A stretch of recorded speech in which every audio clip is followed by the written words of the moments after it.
Hello and welcome to episode 23 of We'll Review It Ourselves, the podcast where we generally review the movies on our shelves. Every 2 weeks we'll take a randomly selected movie from our collection and we'll review it ourselves. I'm Brian Morgan, and that guy over there is... All the way in the West Coast is Daniel Bergman. Yay, Dan. And there's much rejoice.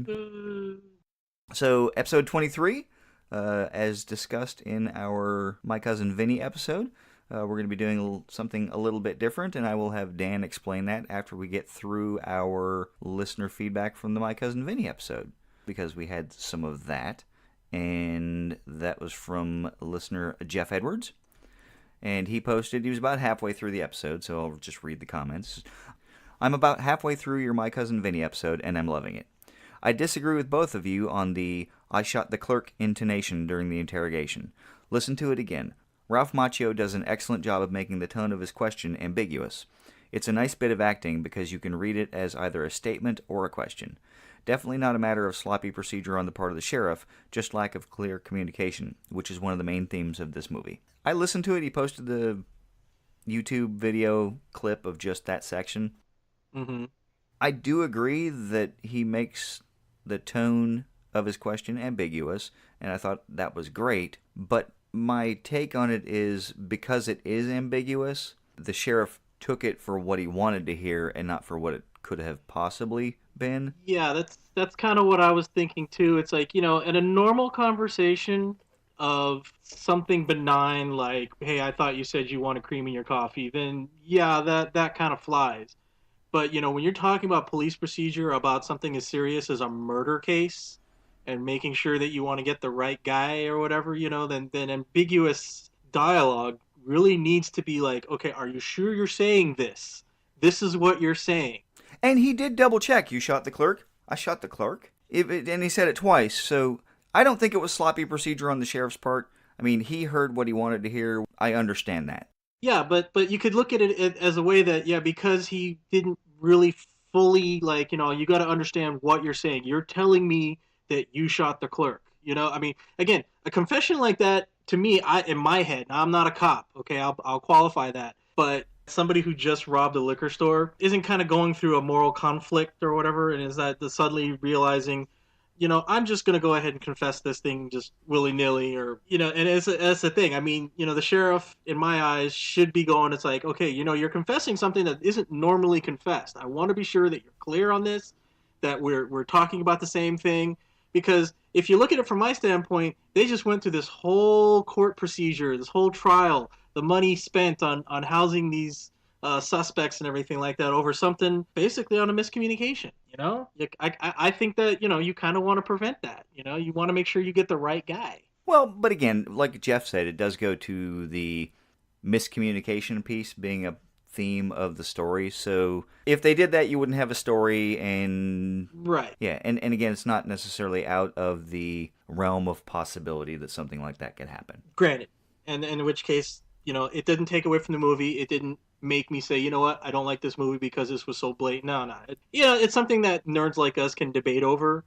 Sure. But yeah, ultimately, still a great movie. Still gonna watch it. Still has a place on my shelf. Yep. I'll probably General watch it hundreds of more if I times. recall correctly. Yeah, for now. Hey, on my shelf, even general population is a place of prestige, so... Yeah, just because it made it there. Interestingly enough, it's become something of a punchline, if you will. Oh, it's in general population. But the fact that we own these movies generally tends to mean that we like them in the first place, so it's sort of an economy of scale kind of thing, where it's like, yeah, I felt like buying it in the first place. I don't usually go out and buy some crap movie like, oh, yeah, I didn't like this movie, but I own it anyway. Now, my wife will occasionally buy movies I don't like, so that's why we have that possibility, but... Yeah, it's kind of like bad-mouthing a movie because it's in general population. It's like saying, it's like, oh, here I am sitting on economy to a plane to Tahiti. God, could it get any worse? Well, yeah, it could. Well, yeah, I could put you in the cargo pit. Yeah. Yes. All right, and as far as more listener feedback, we did have some listener feedback on our Alice in Wonderland episode, and this was actually on our YouTube page. Again, listeners, we do have a YouTube page, so if you're looking for an alternative means of listening to the podcast, it is available there under We'll Review It Ourselves. Username General Old and that's General Old D with the E at the end. And he put in some time markers, so if you're interested, you can go there and click on that, and it'll take you to the point in the conversation that he was discussing. But it says, I agree wholeheartedly, especially with regards to Catherine Beaumont. She truly embodies the role of Alice. She portrayed her perfectly. She's so endearingly British. And then at time stamp 51:45, there's also a moment in the Garden of Live Flowers scene where a flower pulls up Alice's dress, exposing her bloomers. Granted, the flower is trying to get a better view of Alice's legs, which she thinks are stems, and we see Alice's bloomers plenty of times throughout the film. The rabbit hole is a great example of that. Because Alice flips over completely at the start of the scene. I guess what I'm trying to say is you wouldn't see a female character's skirt get pulled up for any reason in a modern Disney Pixar outing. And I responded and said that I tend to agree that that's not the sort of thing we would probably see nowadays, but I think we discussed a little bit of what you would and wouldn't see then versus now. Mm-hmm. And in fact, ironically, I didn't include it in the episode, but it was in my notes where I was talking about the flower pulling up her skirt and that sort of thing. I just missed that in the conversation, so probably would have added it 20 minutes later had I thought about it. Yeah. Bringing this subject matter up, it just brings to my mind the scene in Who Framed Roger Rabbit and the scandal involved, where there's a scene where Benny the cab drives through a puddle of dip, crashes. Jessica Rabbit gets ejected from the vehicle. She bounces on the concrete a couple times, and it said that a frame-by-frame slow-motion perusal of that scene, you can see up Jessica Rabbit's dress. It was a big scandal and everything, and of course Disney fixed the problem. They fixed the glitch. It's like no, the scene's still there, but we fixed the glitch. But yeah, it's like I guess it's not something again that you'd see normally, but it does bring that scene to mind. Interesting. I remember the kerfuffle, if you will, but I don't remember ever seeing that as a scene. Like nowadays, you could just go on YouTube and go, yep, oh, there it is. Hey, how about that? I don't remember seeing that as presented anywhere, just that it was a thing. It was a thing. And like I said, once Disney got wind of it, I think the subsequent copies, and I don't think you're going to find it on any DVD. I think it was on the VHS copy. Yeah, frame by frame on VHS is a pain. Just letting you know, all you younger people out there that are listening, enjoy your DVDs, Blu-rays, and 4K Ultra HD whatevers, because we didn't have those luxuries when we were children. Oh, yeah. Oh, there you young kids, get off my lawn! Sorry. Yeah. And I think that about wraps it up for our listener feedback. Once again, we'll remind you at the end of the episode where you can contact us, so don't feel like we're leaving you out. And I will now turn, figuratively, the mic over to Dan to explain what it is we're going to be doing in this special episode of the podcast. So the thing that we haven't really touched on is the relationship between books and movies, adaptations based on, inspired by, what's involved in, as I think you put it, taking an image that people create in their heads and putting it to a movie screen, and hopefully keeping that audience happy. Mm-hmm. It's a delicate balance. It is. A lot of times, at best you can say, well, it wasn't exactly like the book, but pretty good. There's a lot of things. I mean, I heard when Lord of the Rings came out and Smeagol was in the second film, and everyone said, oh my God, they was spot on. That was perfect. That was just like in the book. And then you have other ones where someone like me, and a movie like World War Z comes out and thinks, oh, I love that book. I can't wait. And you see the movie, the trailers for the movie, and you're just like, oh, F that. I ain't seen it. I still have not seen it. I refuse to see it. I won't even watch it on Netflix. I will not give them the satisfaction of saying, hey, somebody watched it on this day. Of increasing their count by one. Yeah, well, hey, one voice, one man, It's like, well, Batman taught me that one man can make a difference, so... Yeah, so there. I'm Batman. I'm Batman. Yeah, so I wanted to do a podcast along those lines and everything, but then I thought I'd just kind of dial it in a little bit more by talking about movies that when I saw them, I had absolutely no idea that they were based on books. What does that mean? I don't know. It means that's you should read more. Yeah, I read a lot, it's like, but, it's just like sometimes there's a couple of them that kind of slip through the cracks, Fair enough. And like I said, it's like what to what end on this? Who knows? I mean, we just have a discussion about it and see what we learn. Yeah. Well, to add to that, or rather to quantify my side, I suppose, I used to read a lot more than I do now. I admit I have been woefully remiss on keeping up to date with popular books and that sort of thing. But for the most part, because I am picky, I guess, about what I spend my money on at the theater when I go out and see a movie, which is usually why I'm going to own the movie in the first place, because I saw it in the theater and I liked it. I tend to have an idea that it was based on a book, since Christy reads a heck of a lot more than I do, if I don't know and she sees a trailer, she'll go, "Oh, yeah, that's based on a book. So and so wrote that. Like 20 years ago or whatnot." So I'm usually pretty aware of that sort of thing from the movies that I go see. Now, there are a lot of movies that are released that I don't necessarily go see that I've heard about and I might want to see, on Netflix or whatnot, and then I might buy it afterwards that I don't know. But for my part, what I have chosen to discuss is a little bit different from what you have selected, and that is I picked a movie that a lot of people didn't know was based on a short story, and I picked a movie that was based on a series of movies that were based on best-selling novels, and I picked some novels that I would like to see made into movies because of the success of other books in the genre. It kind of gives us a wide range of book movie related topics, and that's why I thought that would be pretty okay. All right. So let's start with you, Dan. What's the first thing you want to talk about? Well, first one I'm going to talk about, and this is one of my absolute favorite movies. Definitely my favorite sci-fi, and it also happened to be the very first Blu-ray that I ever bought when I got my PS3, and I said, okay, I'm going to have Blu-ray capabilities, and that is Blade Runner. Well, as we Mm. said it that way. Blade Runner, Blade Runner, Blade Runner. Well, it goes to what we were talking about inflection earlier. Mm-hmm. Blade Runner, which was based on Philip K. Dick's "Do Androids Dream of Electric Sheep?" And like I said, when I first saw this was back in the '80s. I was still relatively young. Had zero idea this was based on a book, and it happened to be our friend Harry Coots. Harry, if you're listening, you get credit. Yay! Yay! He's the one who told me. He's like, "Oh, did you ever read the book?" And I'm like, "There was a book." So he's the one who introduced me. He even gave me a copy of the book, and I still have it, but it's in storage. So he's never getting that book back? Probably not until I find it.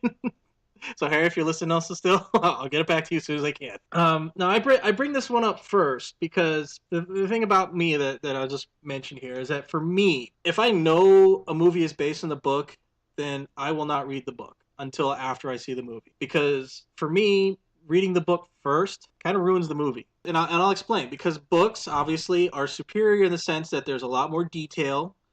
There's more time to build up emotion and attachment. There's so much richer as far as the story goes. Whereas I understand movies have limitations. Certainly, and this goes back to what we talked a little bit about in our The Ghost in the Darkness episode about spending a page and a half describing the scene where the car keys were on the table, there's a light coating of dust, etc., etc., etc., and setting that scene where in a movie you just go, yep, flash over it, and you see the car keys on the table and the little bit of dust. You don't have to spend a lot of time describing it. So there are aspects of movies, because it's a visual medium, that are much better for telling a story like that. But going back to what you were saying, the visualization from a book is all in your noggin. It's your setting. It's your interpretation of the words on the page. And again, to me, if I see a movie first, yeah, I'll be going to the book with, knowing who or what things look like, as far as the movie's concerned. But if a book is really good, and this has happened, I mean, Dune is a perfect example of where I saw the movie first and I read the book, and the book gave me a much different image of the characters than what the movie did. Because the movies, again, people have different opinions. I own Dune. So do I. But it's not the greatest movie in the world.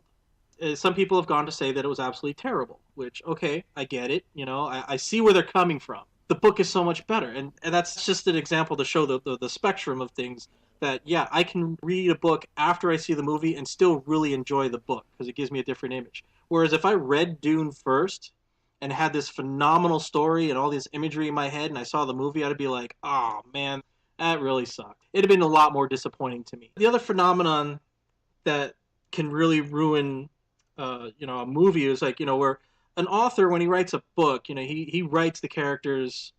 I shouldn't say just he, he or she writes the characters more emotionally true. Unless you're a complete hack author or whatever, but I mean, when you write a good story, you write how you feel, what's going to happen with these characters. And in books, endings are not always happy. Hollywood, on the other hand, always has this Hollywood ending where if we don't end it a certain way, people are not going to be happy and this movie's not going to make money. Because again, we bring up that reoccurring theme. Movies are primarily about making money. Certainly, but if you go back in time and look at Pygmalion and the movie that was made, that's not the way that book ended. Not even remotely. The two characters ended up together in the movie because that's the Hollywood ending that you're talking about, and they didn't in the book, which angered a lot of people. And the movie is My Fair Lady, in case you're concerned. For those of our listeners who don't know. So again, you see the movie. I can judge it on the movie's merits and everything, and so that was good. You read the book, again, a good book. You're not going to care that the ending I thought was really good, in the book. Mm-hmm. I'm okay with it in the movie when I saw it and everything, and yeah, maybe part of me would have wished they had done that, but again, I don't like the movie any less because the book had a different ending. But for me, it's not the other way around because now as I read the book and it's like, wow, this is a great book. I expect this ending to be a certain way and the movie doesn't deliver. I feel like I can't judge the movie on its own merit. I concede that point, but there are sometimes, one, when you can't help it. You've read the book and then they make a movie 10, 15 years later or whatnot. Yeah, well, that's a situation. Like you said, I can't help it. They took forever. Everything. If I see a good book, I'm going to read it. So let me ask you this. You bring up Blade Runner and Philip K. Dick's book.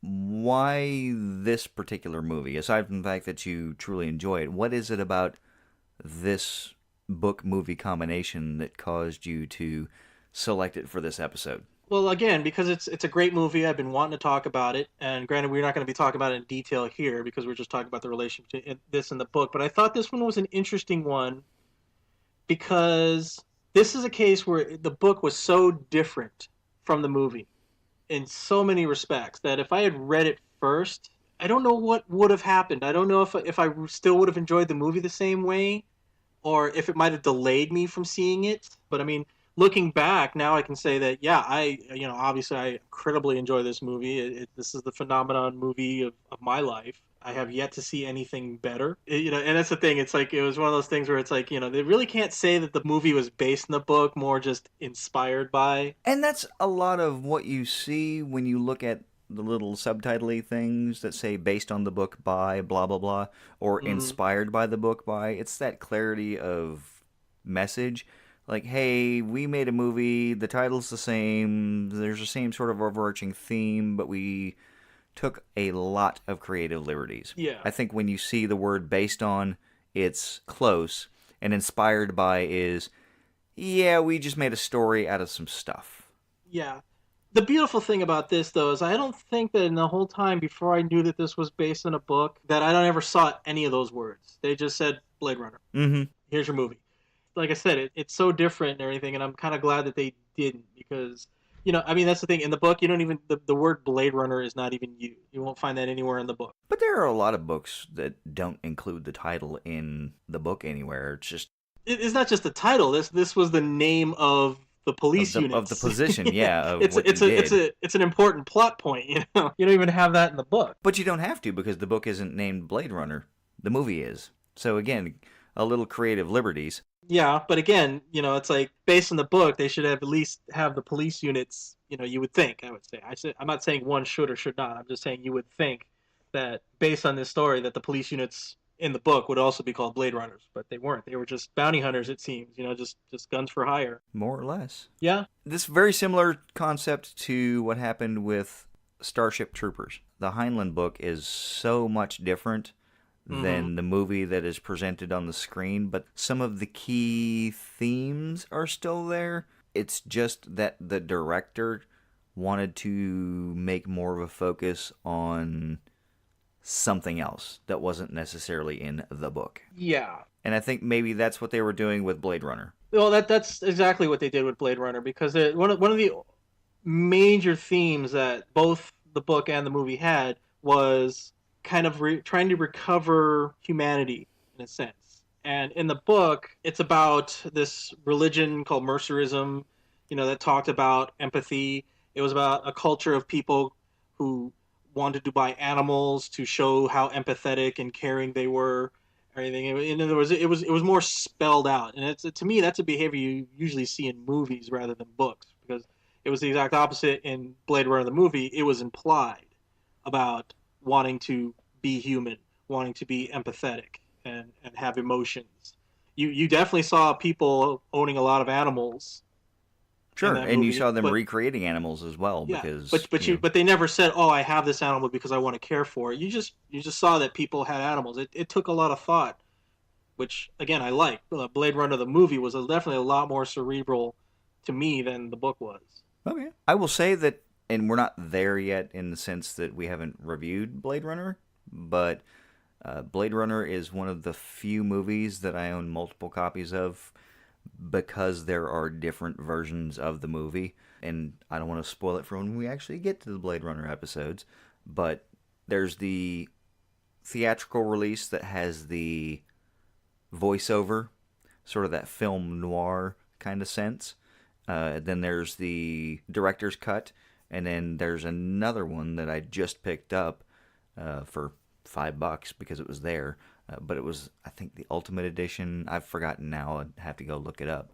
But when we discuss Blade Runner on whatever episode that is that gets us there, I will definitely comment more specifically on my thoughts and feelings on that. So, for my first movie, unless you want to talk about Blade Runner and the differences in the book a little bit more. There's just one other thing that I want to talk about. I don't know if this was Hollywood that did it or anything. I was just so glad the movie took place in Los Angeles, my home city.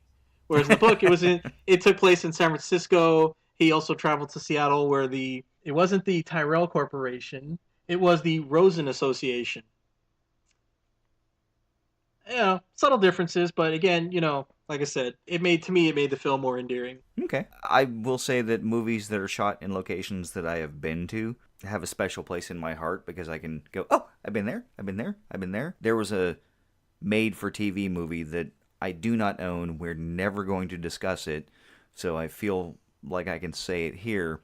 But in the 80s, in my hometown, a little tiny town, 14,000 at the time, NBC came in and made a made for TV movie with Melissa Gilbert and a bunch of other people. I don't really remember who, but it was called The Penalty Phase, and they chose my hometown because of the courthouse and the way it looked. It had the marble columns, and it was very traditional courthouse, if you will.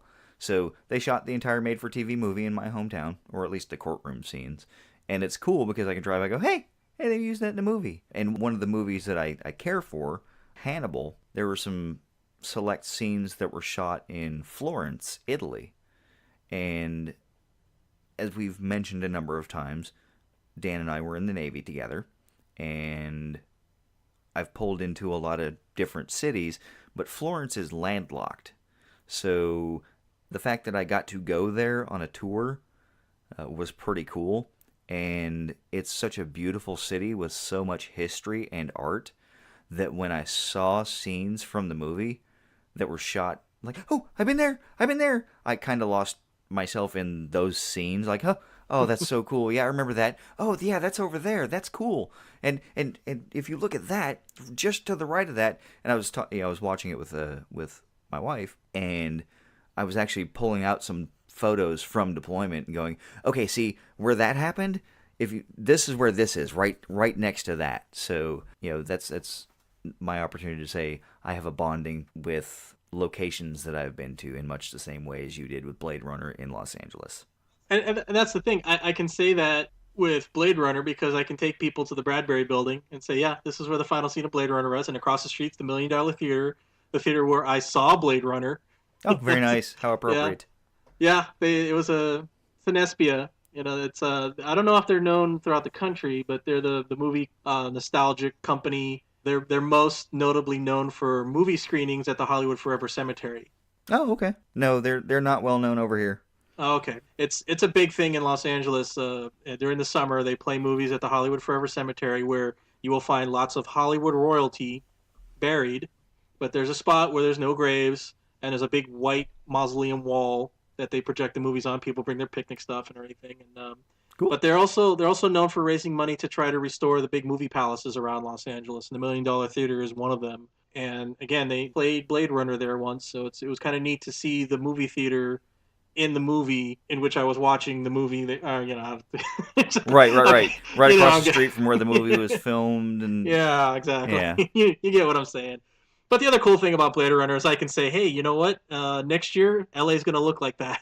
that's what they keep telling me. Yeah, it was November 2019. Well, it's 2018, so you got just under 2 years for LA to start looking like that. Get on it, people. Let's go. Yeah, but the Back to the Future trilogy told me that I would have hoverboards to a few years ago, so let me know how that works for you. Yeah, yeah, yeah. Anyway. And uh, uh, I'll have to double check. I have a friend who wrote a book that was similar to Blade Runner called Dome City Blues, set in Los Angeles, and it's an LA under domes. But you've still got about, I think, 35 more years before you have to worry about that. So. Okay. Again, it's books. It's an author. In fact, I'll just say it's listener Jeff Edwards. He's written a couple of books, Dome City Blues and Angel City Blues, and they're both set in a Los Angeles under domes. So it's a rich environment to toy around with. LA is a very popular setting for books and movies. So, and I think you said that that was like the one thing that you had left. So do we want to move on to the next Yeah, thing? move on. Okay. The first book movie combo that I selected is a book that, or it's actually a short story that I read when I was younger. It's cyberpunk as well, which is again kind of fitting with the theme of Blade Runner. Not that Blade Runner is necessarily cyberpunk, but I think it blends well with that It's been said it genre. falls in Yeah, the genre. It's more like a cyberpunk noir. I think one person described yeah, it, but yeah. still within the curtain of cyberpunk.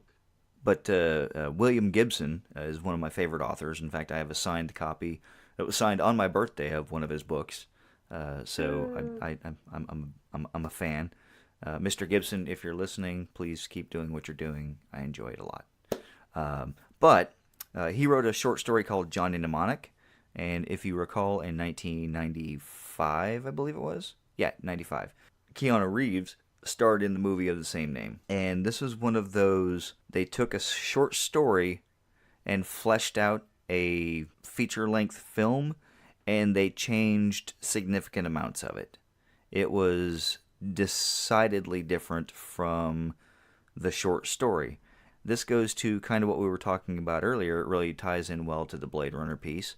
The short story is protecting Johnny Mnemonic, who can hold data in his head, and he has to get the data to a place. That's about where the similarities stop, because after that, the movie is about dolphins and rebellions and stuff like that. You had this story about the mnemonic, so if you're going to make a whole movie, you had to build a whole world that actually had stuff going on in it. Well, right. Again, it's a short story that served to inspire the movie, not necessarily exactly frame what the story was going to be. Hmm. And I think again, it kind of goes back to what we talked about earlier with Blade Runner and Do Androids Dream of Electric Sheep. Sometimes it doesn't matter if you read the short story beforehand and you go see the movie. And I think that these are two examples of changing things significantly and succeeding in one area. And I'll be honest, I don't own Johnny Mnemonic, so I'm not spoiling where it would belong on my shelf. And while it is mildly entertaining and has some interesting parts, it's not really a good movie. So you took an interesting short story and turned it into a not so terribly interesting movie. Now, I will tell you straight up front that I have some movies on my shelf that are by a normal characterization are straight crap. But they have a special place in my heart.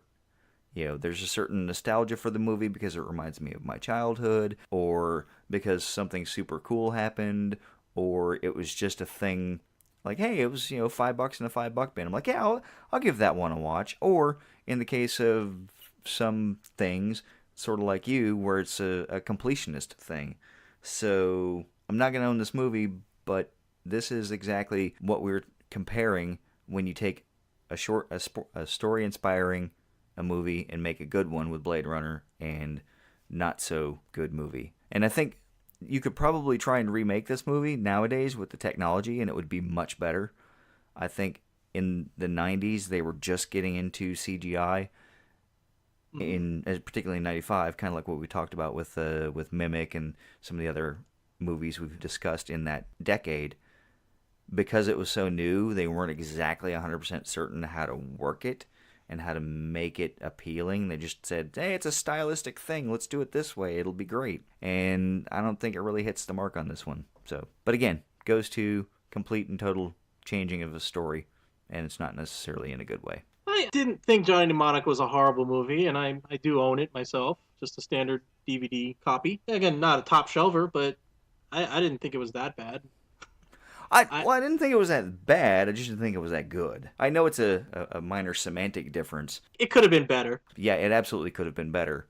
And I would love to see them take a chance on remaking it just because I think it's a good time for it, especially with all of the things in the news about cybersecurity and cyberspace and all that kind of stuff. It's I think the market is It, ripe for a movie like that. oh, absolutely. Especially the concept of shipping data in somebody's head that can't be traced.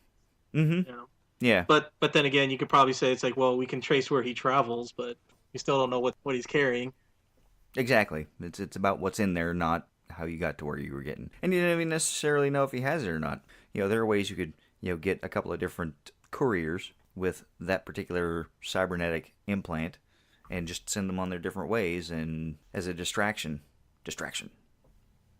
Decoys. Yeah. You know what this very much like too. It's like what just kind of going a little off subject, but still interesting. Is you ever played the game Mirror's Edge? Yes. Very same concept. You can't trust data to the normal conventional means of the time. You had to have a physical copy and give it to a runner, Mhm. and the game was great. Well, I should qualify that. The second one was a lot better than the first one, but I think that's where they really realized what they had there and how to employ it. But yeah, the concept again, moving data in an anonymous way. I think that yeah, if you can meld those two, Johnny Mnemonic and Mirror's Edge, you probably would have something there. Agreed. And that's why I picked this movie to talk about. So I don't really Good have choice. anything. I don't want to go too far into it because, this is discussing books and movies and the comparison. So, what's your next book movie combo? Okay, well, the next one I chose, which is a little bit of a unique phenomenon for me when it comes to the relationships between books and movies. And it's one where I thought I look back on it and say, you know what? If I had read it first, I still would have enjoyed the movie. So the one I chose is unique in that sense because both the movie and the book were written and the movie directed by Clive Barker. And that movie is Hellraiser, based on his little novella, The Hellbound Heart. In this, a lot of similarities, a few differences, which were very forgivable, almost ignorable. The main demon, Cenobite, what happened to have been female in the book, obviously was Pinhead in the movie. We could probably do a pretty long discussion as to whether or not that is credited to the Hollywood chauvinism that we discussed earlier. Mm-hmm. Maybe, maybe not. Who knows? Could have been just author's preference. But again, this is Clive Barker. I'm thinking that he made the movie kind of the way he wanted to. And any subtle differences was probably some producer out there going, it's like, you know what? We'd like it a little better if you did this instead of this. Studio interference, those dirty rat bastages. I don't know. And again, it wasn't that big of a deal. Pinhead is obviously a classic movie villain, as far as horror movies concerned. I mean, I like horror movies. That's my favorite genre.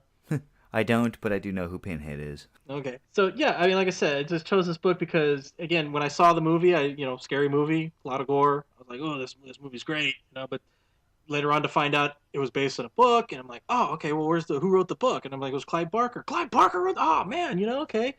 There was just that excitement, and yeah, reading the book, I felt like there was really nothing I had to do, which sounds bad, but I didn't have to think of what these characters look like or what the setting looked like because Clive Barker did it for me. That's the movie that he made, so this is his vision. So I felt, oh, okay, well, now it's a nice easy read. It was still enjoyable.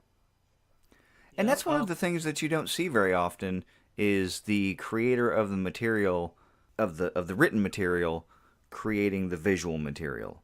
So Pinhead gender swapping notwithstanding, I agree it's possible that was, we'll call it studio interference or studio suggestion. But to see the author's vision brought to life directly from the author makes it a much more unique relationship than a lot of other book movie combos. It's not like you could dig up J.R.R. Tolkien and say, hey, what did you think about these movies? Would you like to come direct something? You got Peter Jackson's interpretation of The Lord of the Rings.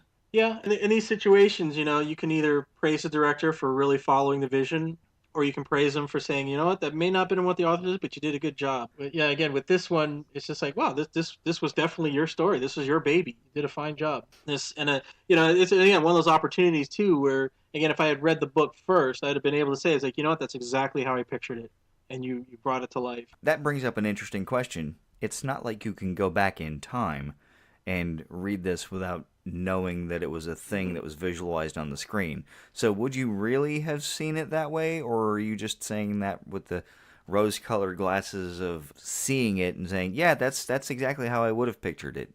You know what I'm saying? Yeah, I know what you're saying, and I can say with confidence that it's not just the rose colored because I mean I know me, and I like to try to be honest, if not to everyone else, at least to myself, and to say that yeah, if I'd have read this book first, I still would have enjoyed the movie. I base that previous behavior, previous instances where I read the book and before the movie and everything, and I can honestly say that yeah, how he wrote it, and granted, there's more detail.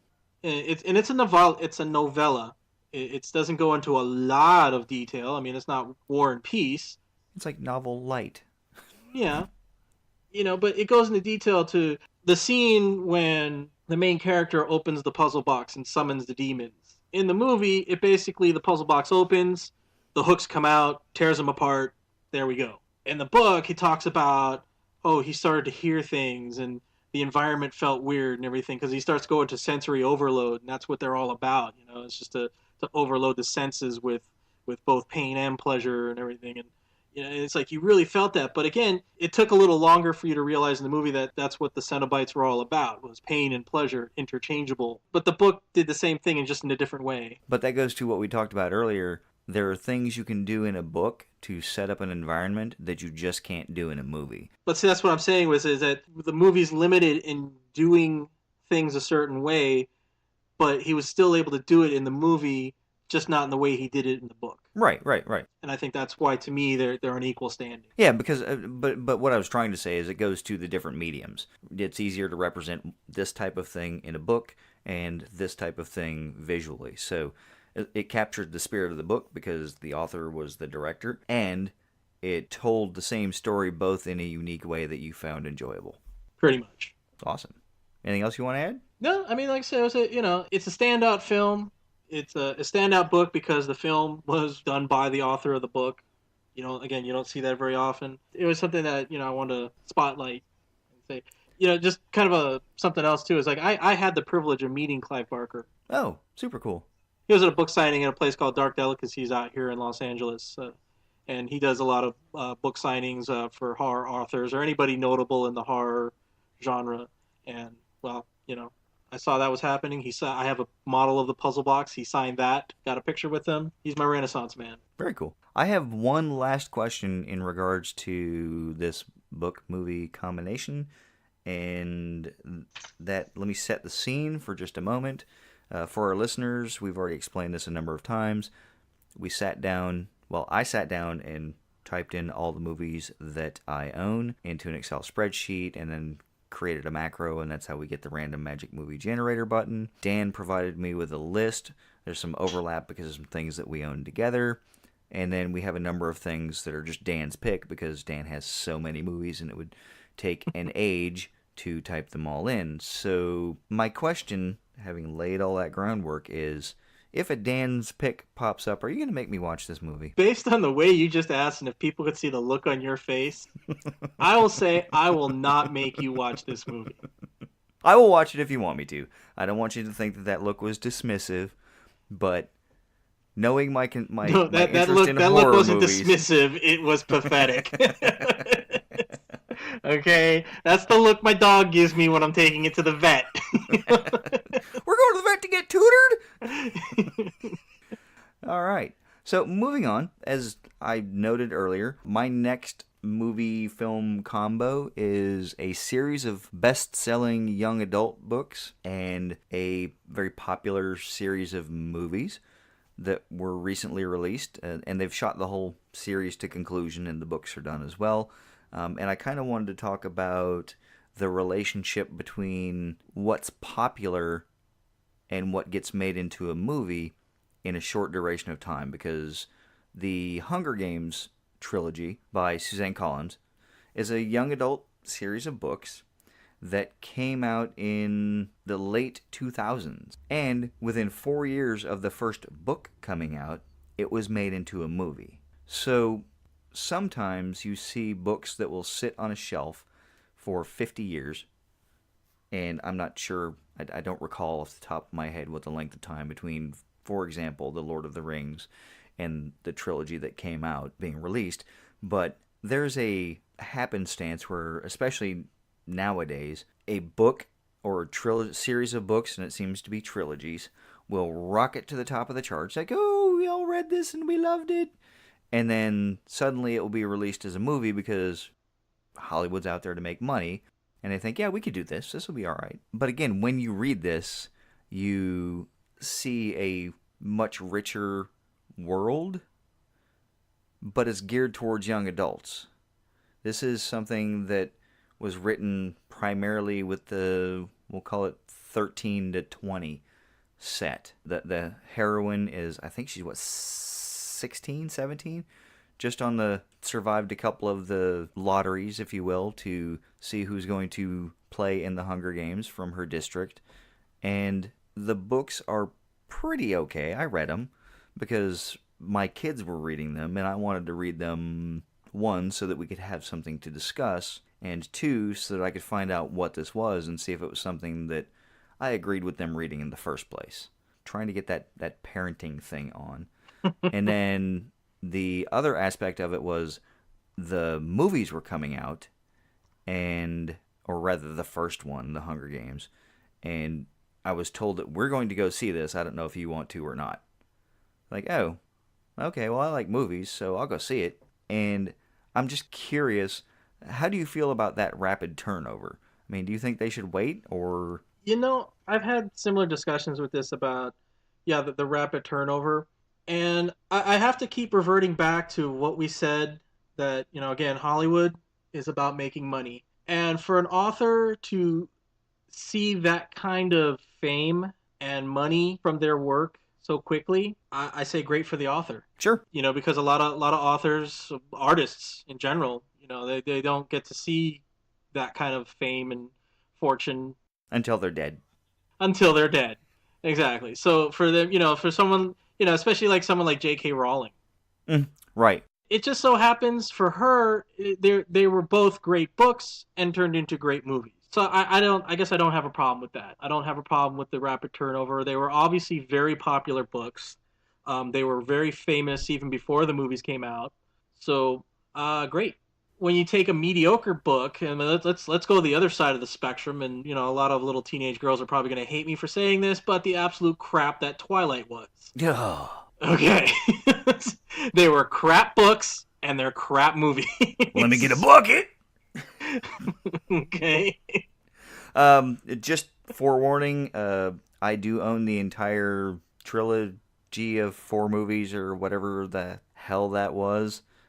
And I own it because someone brought it into my house. Yes, yes, I am. You bastard. I told you I would watch Hellraiser, so You know what? No, making me watch Twilight is gonna make me add the Human Centipede.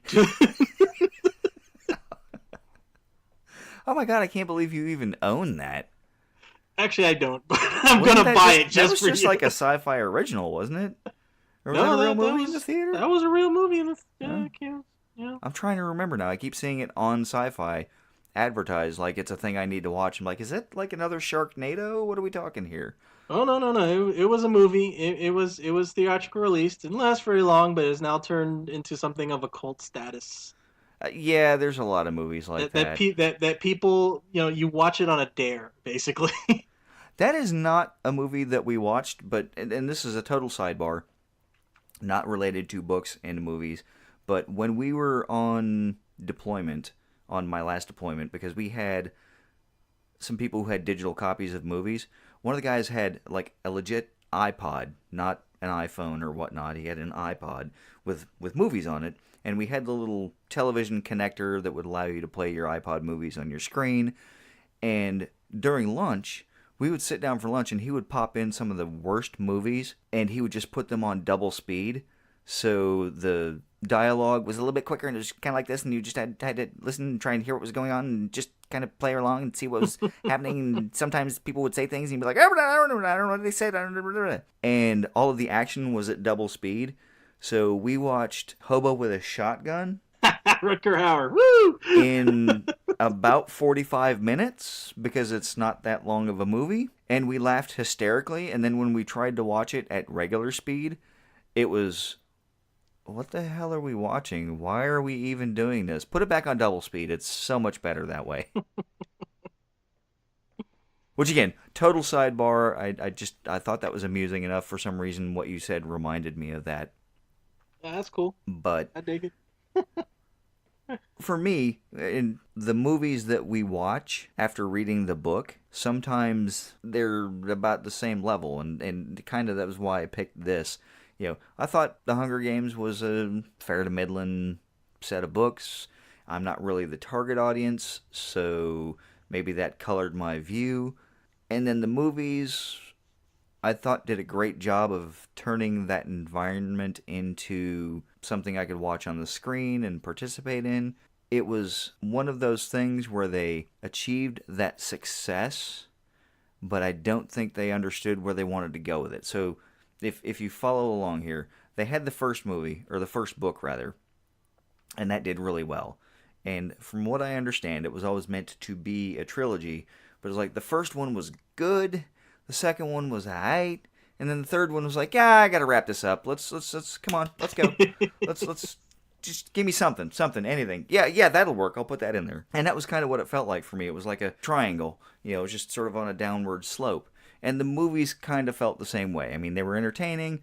I actually thought the movies did a better job of giving me some, I don't want to say substance, but a little more entertainment value out of it. So this is one of those cases where I'd give the movies the edge over the books just because of that participatory movie thing. And I don't usually do that. Usually the book is much more engaging than the movies. I don't know. How'd you feel? Did you read the books at all? I never read The Hunger Games. Yeah, it's just like the movies were relatively entertaining to me. Not movies that I came out of the theater saying I'm definitely going to own that. So I just didn't see any reason to read the books. And like you said, I wasn't the target audience. Right. And my daughters were right when the movies came out. Were right in that sort of target environment at the leading it or the back end of it. So we sort of got roped in. I'm not sure how Twilight got into my house. I'll have to talk to my wife and probably burn those. But anyway, and we own the books too. So I can't believe you're admitting that in I public. won't even touch the books. And that's, kind of like your World War Z thing. I watched the crap movies. And when I say watched the crap movies, they were on while I was in the room. My actual paying attention to them was minimal. And for some strange reason, it's ironic that you bring Twilight up because my youngest daughter has recently taken to rewatching the movies. And I'll walk in and go, oh, yeah, this is the glittery vampire movie again, isn't it? Okay. All right, I guess. Have a good time with that. I'm going to go watch something else entirely. I'm, I'm going to go watch Fox News. That'll be exciting. Yes. Oh boy. I'm going to go gouge my eyes out now that I've had to watch that. But anyway, and I know we're kind of spoiling our thoughts really for when we do eventually get forced to watch those movies. But that was part of the agreement going into this. Is sometimes we're going to have to watch movies we don't necessarily want to watch. So, like I said, I'll watch Hellraiser.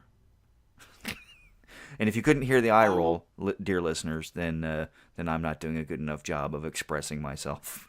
But I said I won't make you watch it. I got No, tons of other movies. That's fine. Fine. Dan's next pick is going to be Hellraiser. Don't tell me what to do. You're not the boss of me. Okay, so that's really about everything I had planned on saying about the Hunger Games. Again, just talking about how I thought the movies were a little bit better than the books from a entertainment standpoint. Your next selection is? So the last entry I had for this special was a movie that again I had no idea was based on a book, and in fact I think I was very hard pressed to find anybody who knew, who even people who love this movie didn't know that it was based on a book. And most of my Uber fans thought it was based on a 1951 film. They thought it was a remake, which kind of technically was a remake. The movie I'm talking about is 1982 John Carpenter's The Thing. Okay. Great horror movie. Okay. I thought it was based, or rather, I thought it was a remake of 1951's The Thing from Another World, which, as far as 1950 sci-fi goes, entertaining movie. Mm-hmm. But it was actually based on a book by John W. Campbell Jr.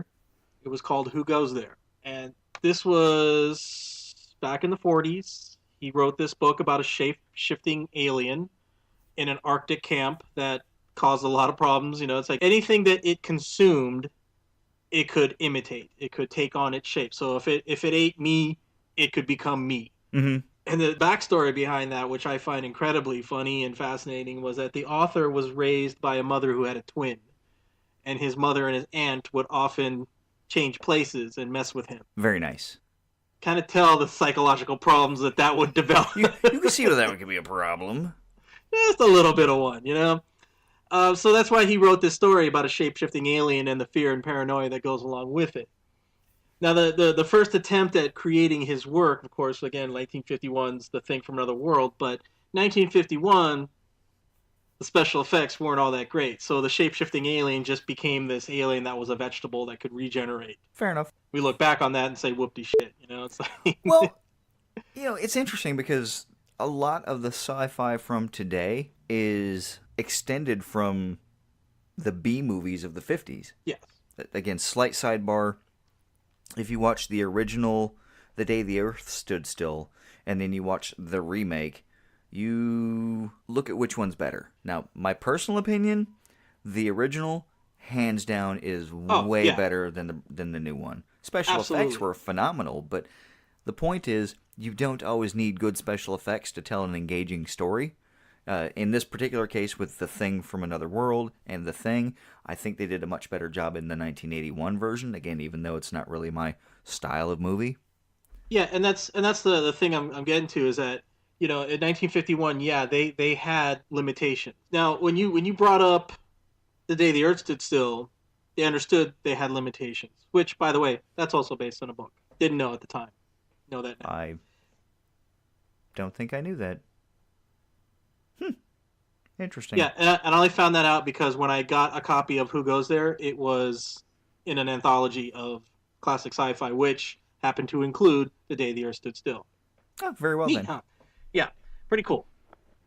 Anyways, but my point is like, it seemed like the makers of The Day the Earth Stood Still understood that they had limitations, so they concentrated on the story. And that's how it became a much better movie than the remake, which concentrated or put all its hopes on amazing special effects. I think they did a great job, though. Well, they did, but, you know, it's like they could have put that effort into the story as well, because they thought, well, people know the story, so we don't have to pay that much attention to it. We'll just go through the numbers on that one. But we're really going to beef it up on the special effects. I'm sorry, I saw that, and I don't own it. There's a reason why, because of Okay. that. Well, I remember watching The Thing, the 81 John Carpenter version, 82. or 82 rather, I'm sorry. I remember watching that with my mother because I think I've mentioned this before on the podcast. When I was a kid, we had Showtime or HBO, or I think there was one called Spotlight, whatever movie channels there were. We would always get those. We'd get the basic cable package, and channel 3 was, HBO or whoever they were able to get the contract with at that time. So my mother would set up the top loading, shove down, spring loaded VCR and record 3 movies on one VHS cassette, which is why they won the format wars, even though Beta was far superior. It's neither here nor there. I'm not bitter. But but she would record horror movies because my mother was really big into horror movies. All the Friday the 13th, all the Freddy movies, all, The Thing. If it was horror or something to do with serial killers, she was just intrigued by it. And I remember watching The Thing a few times because she would just occasionally throw it in and play. Kind of like what you do with putting a DVD in and watching a scene, but she would just put it in and let it play while she was wandering around the house doing whatever it was she was doing, cleaning or whatnot. And I've seen this movie, and I thought the special effects were pretty good for the time.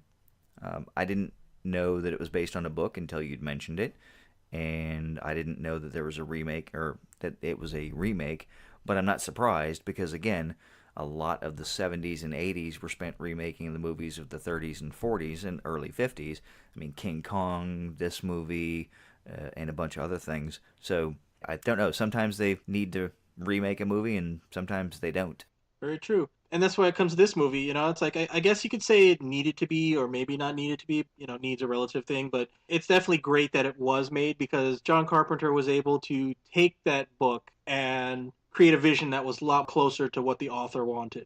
The shape shifting alien in the Arctic camp. This was like before computer effects that it was made. So these effects are practical effects, puppets and mechanics and gobs of slime and blood and everything. And it's Yes. yeah, awesome. And that's why I think it's such an endeared movie, because it had those practical effects and it was very believable. Had great bunch of actors. I mean, Kurt Russell and Keith David, Wilford Brimley. That was before he got the diabetes. Yeah. It's one of those things where, too, it's like, I don't get why this book wasn't more popular. To me, the writing was, I don't want to say simplistic, but it was an easy read. It didn't drone on about descriptions. It gave you enough to really paint the picture and you really got into the story. I mean, I got into the fear and paranoia that something like this would cause. And like again, John Carpenter did a great job of following along with that, as far as the actions that the crew at the Arctic station took to try to protect themselves, and then realizing who's a thing and who isn't, and how they dealt with it. I mean, right down to them using flamethrowers to To combat. sort out who was who and combat it, yeah. Yeah, so Because I yeah, know a from the great. movie they had taken, I think, a paperclip or something and just used it like a gas chromatograph, the initial version of one where they just hold a lighter under it, and if it screams or whatever, that's how they knew who was the thing. Yeah, it's like Kurt Russell's part. McCready said it's like he got the idea from watching the head pop off the guy's body and try to run away, and it's like yeah, it gave them an idea that when we bleed, it's body fluid, it's tissue, no big deal. But every time this thing separates, it's a whole separate entity. So he developed the blood test where yeah, you take the paper clip and burn it and stick Yeah. it in the blood sample, and that tells you if it's real or not. See, I was paying attention. Look at me go. Yeah, look at you. One of the things I had to look in. It's like they do talk in the book. They talked about a serum test, but I don't think it was the way he did it. I try to look up through and everything. I can't find it, so I'm not gonna spend a whole lot of time. But again, it's like subtle little differences that are forgivable and didn't really take away from either the book or the movie. But the concept was there. Use blood to see who's real and who's not. Yeah. Again, I don't know if I had seen this, if I had read the book first and seen the movie. I'd like to say that I probably would have still enjoyed the movie because I think it was close enough and John Carpenter did a good enough job of staying true to the author's vision Okay. that I think that this one would have done a pretty decent job. Well, John Carpenter is an excellent director in that genre. Yes, no disagreement there. I know I've mentioned this before, but was it Prince of Darkness? I forget the name of the movie, but I went and saw it with you because I would not have gone and seen this by myself. It was one of those like, hey, this looks interesting. You want to go see it? Like, okay, fine, because again, I figured at some point you would go see a movie you didn't necessarily want to see because, that way we would, wouldn't be going to the movies alone, which always feels kind of weird. But it was John Carpenter's Prince of Darkness, and he did a really great job of setting an environment that scared the crap out of me. So I know he has a gift when it comes to those types of movies. At least he did. I haven't seen any of his most recent works, but I'll go with your conversation points. He did a great job of capturing the spirit of the book and bringing it to the movie, which I think is always better than taking, well, not always, is generally better than taking extreme creative liberties like, hey, we had a thought and then we did some different stuff. The based on as opposed to the inspired by. Anything else? Yeah, actually, just one other thing is that when the book was written, this was before the Cold War really got into full swing. So it didn't quite have the Cold War culture that you see in a lot of 1950s B movie horror. But the 1951 Thing from Another World kind of had that, you know? And so that's why I think when John Carpenter adapted it into his film, didn't have that Cold War culture. So that's why I think that this movie kind of will kind of remain timeless. It doesn't nail itself to a particular era.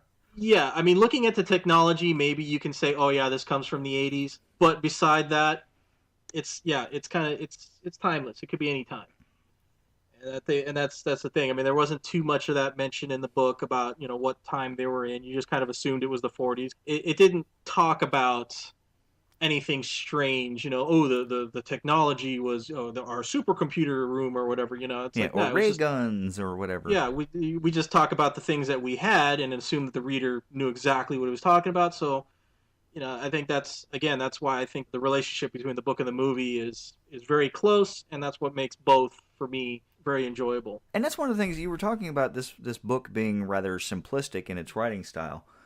Telling you what you need to know to move the story along as opposed to talking about, like we discussed earlier, the car keys sitting on a dusty table and a mote of dust floated in the ray of sunshine, et cetera, et cetera, et cetera.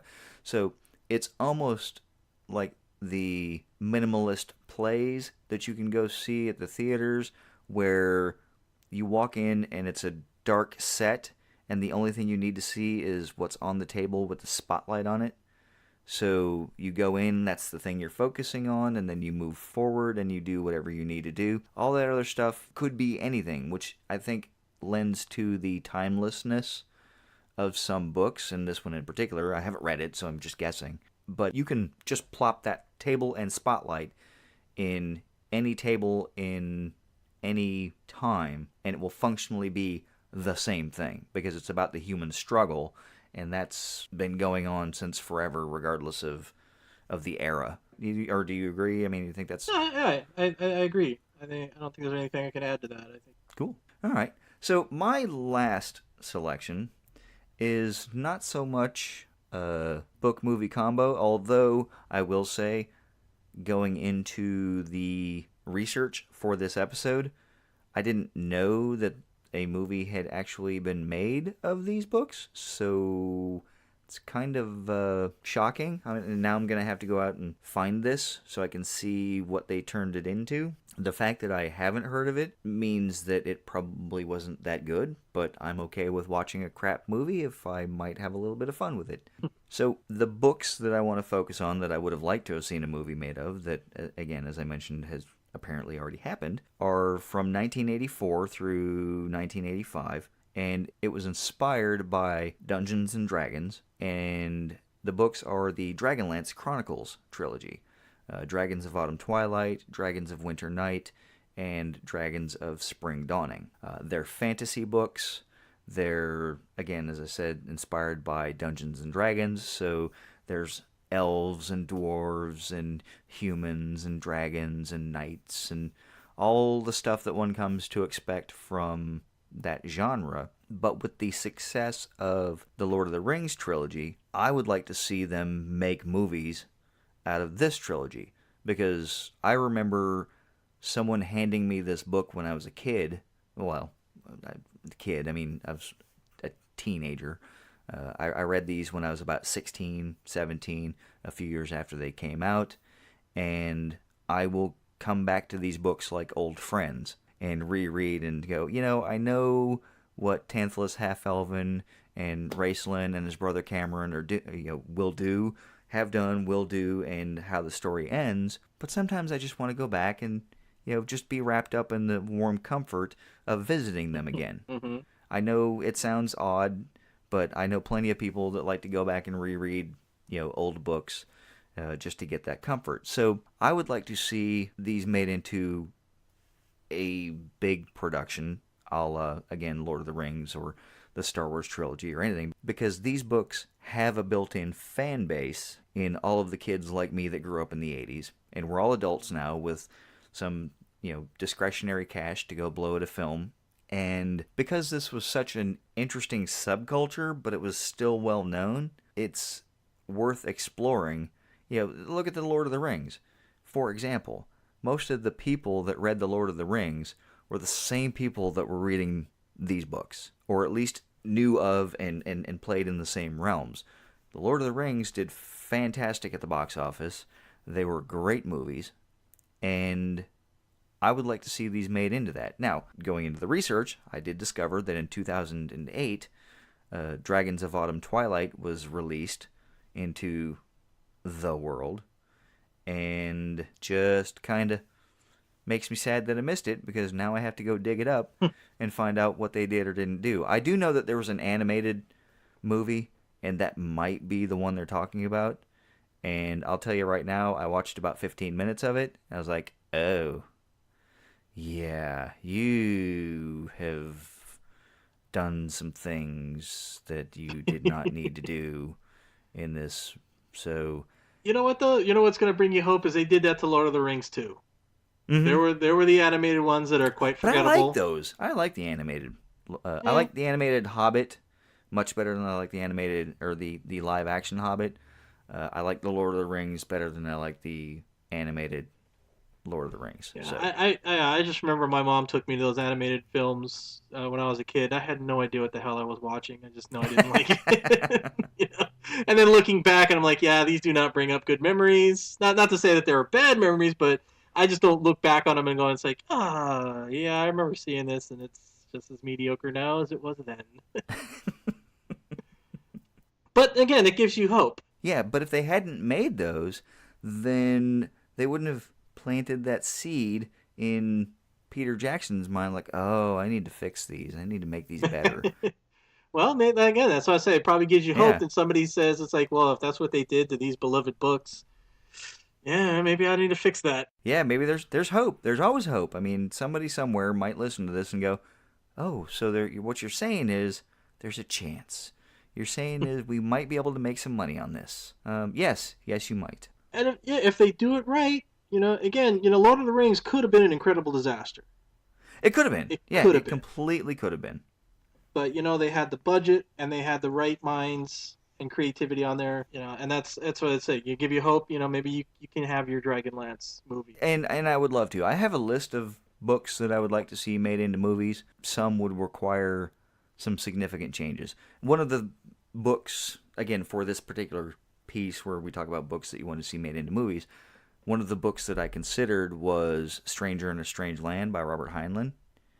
But there are some concepts in there that would probably not translate well to mainstream audiences.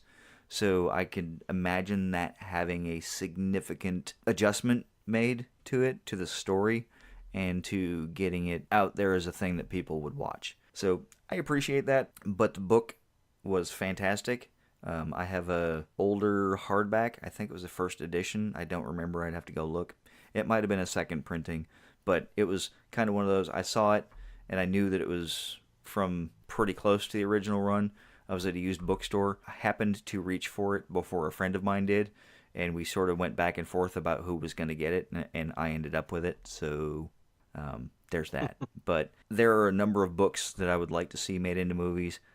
This is just the one that I happen to grab onto because I think that it could be done with the special effects in place today, and I think that you could do a great story with it, especially with the 80s nostalgia that has been evoked by Stranger Things, Stranger Things 2, and a lot of the children of the 80s that were single digits, late single digits, and early teens, like ourselves, being adults now with our own families and trying to share that experience with our kids.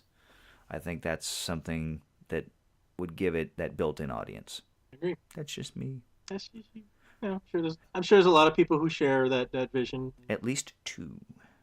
Hey, start a crowdfunding page and see what happens. Crowdfunding would imply that somebody was going to make this movie, and I wouldn't know where to direct that fundage because I don't know how to make a movie. I barely know how to edit audio. So, well, all I have to say is like, look, we crowdfunded this much money to make a great movie. Yeah. Who wants it? Fair enough. Well, it's interesting because if you look at some of the fan movies that are out there, there are some excellent fan movies. I mean, I think, I don't even know if we've talked about it before on the podcast, but one of the biggest fan movies that, I don't even know if it started the craze because obviously it had to have been going on for them to make this, but one of the most popular ones was Troops, set on Tatooine in Star Wars A New Hope. And it's the story of, what happened to Uncle Owen and Aunt Beru. Yeah. For those who are not sure what we mean by Troops, it was done in the style of the TV series Cops. They even used the Bad Boys theme song. And it was like they were interviewing the stormtroopers like they were just on an everyday patrol, like, your blue collar worker cop. Yeah, I'm here in Tatooine, and it's small town vibe, and you know everyone. You know everyone. Yeah, with a little bit of that imperial overtone, that foreboding of like, that's right, we know everything. Oh, okay, that's why you need a good VPN and private browsing. Just throwing that out there. But have you ever seen the documentary Hearts of Darkness? It was Francis Ford Coppola's wife who documented the making of Apocalypse Now. I have not seen that, no. Okay. Talk about a movie based on a book that, Apocalypse Now based on Heart of Darkness. Was it Joseph Campbell? If I recall correctly. Okay. Forgive me if I'm wrong, and anyways, there was a part there when he's talking about, making of his movie and everything. And this was, he made it in the 70s, and he was talking about what he recognized was the growing technology of home video cameras. And he said that was probably the greatest thing because now you have these young minds who aren't necessarily part of the Hollywood machine who now have the ability to make their own movies. And you will see, and he predicted, not, Nostradamus predicted, but, he says he's looking forward to the time when you're going to see some great creations being proliferated. And I don't think he probably didn't know about YouTube or anything of streaming, but boy, he was right on though with that feeling that you're gonna see. And yeah, sometimes I'll go through YouTube and just look for little fan made or independent movies and things like that, and you find some wonderful gems. And you find some clunkers. Yeah, you find some clunkers, but you know what? Some of the I bring up God, what was it called? Trouble in Johannesburg, I think it was called. But that ended up becoming District 9. Oh, really? Yeah, it was about refugee. It was a little 15 minute short interview style thing talking about these people in South Africa having to deal with these alien refugees. And when I say alien, I'm talking extraterrestrials. And how they're just, they just wound up on this planet. They're just trying to exist, but everybody else is like, I don't know, I don't like them. They don't speak any languages that I can understand, and all the prejudice and racism that you will find except now directed at these aliens. And somebody said, wow, this is freaking incredible, and made a whole movie about it, which people had mixed emotions. I thought it was a great movie. I'm not going to spoil the review for it because I do own it, so I thought it was worthy of owning. Yeah, no. I look forward to a time we can talk about that one, yeah. Watch it pop up next. Son of a... wow, that's creepy. Yeah. But, Google, are you listening? No. What? Hey! I did want to go back real quick to what I'd said about, you'll find some clunkers. The internet has given us this fantastic means of communication and given us the ability to record and produce a podcast that may or may not be someone's thing, but even those clunkers that someone made, somebody put forth the effort and the love to make that thing. And somebody may look at it and go, this is crap, but you know what? They did a thing that no one else was willing to do, and they did it because they wanted to, not because they were getting paid for it or because they had someone hire them to do a thing. They just did it because they wanted to. And I completely respect that. So Absolutely. And yeah, I think that's actually about everything I wanted to say. While we were talking, I was on the internet looking up the Dragonlance movie that came out in 2008, and it appears as though they were referring to the animated movie, which, yeah. Well, it went straight to video, so if that tells you anything, which isn't necessarily always a bad thing, but I've seen it, it's not terribly good. And some of the voice talents are bigger name actors, too. Kiefer Sutherland, Lucy Lawless, Michael Rosenbaum, Michelle Trachtenberg. These are all fairly well known in the fantasy genre at the very least. I mean, Kiefer Sutherland is pretty well known, but Lucy Lawless, Xena, as well as in the Battlestar Galactica reboot, Michelle Trachtenberg from the Buffy series, amongst other things. So yeah, I might try to watch this again just because like I said, I only got about 15 minutes in, and I said, this is crap. So I might force myself to watch it. All right. Well, anyway, I think that actually wraps up my 3 sections, and we wrapped up your 3 sections. Yeah. Okay. Was there anything you wanted to add? Any sort of final thoughts or anything? Just kind of an incomplete thought, I guess. I didn't think about it while preparing for this or anything. But I mean, we love movies. Obviously, we're doing this because of that. If you're ever on our Uber Nerds page and everything, I mean, probably the vast majority of posts are about movies. True. But I think it's important to realize that even movies themselves start out as something on the written page, the screenplays and everything. It's like I myself, you know authors, you know, I'm trying to be Yes. one. I haven't succeeded in that yet. And when I say success, I'm not talking about fame. I'm talking about just finishing one of my novels. That to me, that's my measure of success. That I finish one. Because I always think of that movie with Sean Connery, Finding Forrester, where he's the author, and the kid finds him. So, yeah. And Yeah. the kid asks, is like, so women will sleep with you if you write a book? And it's like, women will sleep with you if you write a bad book. Not saying that I'm looking to have a bunch of women sleep with me. I'm a married man. I think we've already discussed that. Dan is off the market.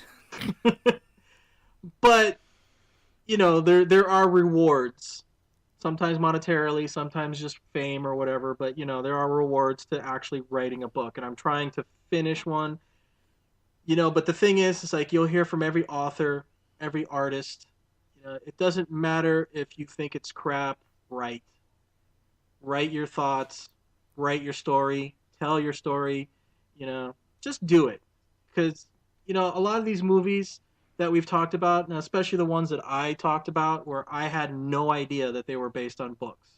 A lot of movies out there are being made that are being based on these obscure books that nobody heard of. Yes, absolutely. And that's the thing. You put yourself out there, who knows? I mean, not everybody can be a J.K. Rowling. Granted. You can't, somebody's not going to say, oh, wow, this book is awesome, and in just a few short years, you're going to have a movie phenomenon. But you're going to be out there. Yeah, the only thing that I would add or change, if I could change your mind just a little bit or speak to what you said, is don't write for the fame. Write because you want to write. The other stuff will come. Or it won't. I mean, once you write a book, you have done something that a lot of other people haven't. And if you enjoy telling a story, then in much the same way as we enjoy these conversations, and I dare say that our first episode is not as good as what we've developed into, and we will continue to grow. So, keep writing your stories and keep getting better at telling them, because eventually they'll find the audience, or the audience will find them. Yeah. So, you know, Okay. Yeah. if it's a thing that you feel is worth doing, then keep doing it, and don't worry about what other people think. Like you said, even if it's crap, you know, you can always look at it and go, you know what, I can do this better. It's kind of like watching the guy that comes in last, or the girl that comes in last at the Olympics. Like, you know what, they're still at the Olympics, which is better than 99.999999999% of the population.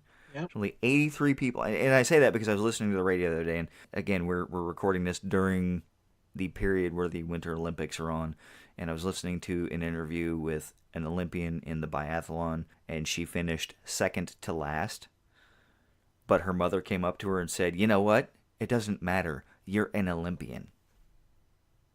So, you know, there's a lot of hard work, blood, sweat, and tears. She didn't win, but she was there. And sometimes that's important. Absolutely. So, all right. Let's move on to returning to our regularly scheduled magic movie or random magic movie generator button. You ready? I am. Here we go. Pushing the button. Robin Hood, Prince of Thieves. Oh, Robin Hood, Prince of Thieves. The Kevin Costner movie. Okay. That'll be fun. Yeah. Yeah. That would be Okay. bad. Sweet. So, as a reminder, we mentioned this earlier in the podcast when we were discussing our listener feedback. You can leave feedback on our Facebook page. You can leave feedback on our YouTube page, which we covered earlier. You can send us an email at wrios2016mr@gmail.com. You can leave comments on our Podbean page. If you're using iTunes, leave us a review. We haven't gotten any of those yet, so kind of like to see one. I was going to leave one myself, but I thought that was a little, I don't want to say unethical. It just felt weird. Tacky. Tacky's a good word for it. A little tacky. So feel free to reach out to us. One of the things that we've never really mentioned, but I kind of want to throw this out here, is if you utilize one of your new wave, new age telephonic devices, you can record audio. And if you record some audio and email it to us at our email, we'll play that on the air and then have a conversation with it. So if you're really looking forward to hearing your voice electronically reproduced on the internet for everyone else to hear, you can do it that way. And Cool. Dan, did you have anything? I know it's not really a movie to talk about. Was there any kind of movie book related goodbye you wanted to throw in there? Just Yeah, I guess this one will have to do with that because I really hadn't even put any thought into that one. There you go. All right. Thanks, everyone, and we Sounds will see you, or let you listen to us, I guess, in 2 weeks when we discuss Robin Hood, Prince of Thieves. Thanks a lot, and hope to hear from you soon. Okay. Bye-bye. Bye.